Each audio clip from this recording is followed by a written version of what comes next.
Sa patuloy na pagsisikap ng lokal na pamahalaan ng Ramon na mapaigting ang kahandaan at mabilisang pagtugon sa oras ng kalamidad, 2 bagong sasakyan ang opisyal na pinasinayaan sa araw na ito. Isa rito ay ang 2026 Mitsubishi Triton GL4WD manual transmission na nagkakahalaga ng 1,989,000 mula sa Local Disaster Risk Reduction and Management Fund o LDRRMF ng bayan.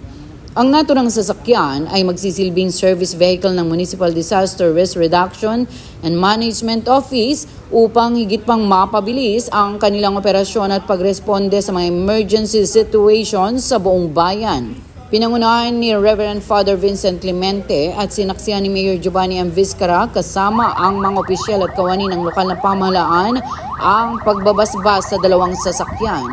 Nagpahayag naman ng pasasalamat si LDRRMO Jevi Claudette Santiago sa patuloy na suporta ng mga opisyal ng bayan sa mga programang nakatuon sa kaligtasan at kapakanan ng bawat Ramonian.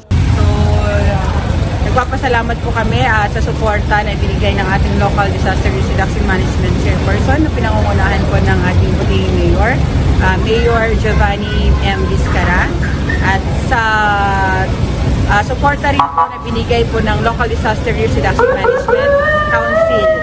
Yan ang update report para sa Balitang Ramon ngayon.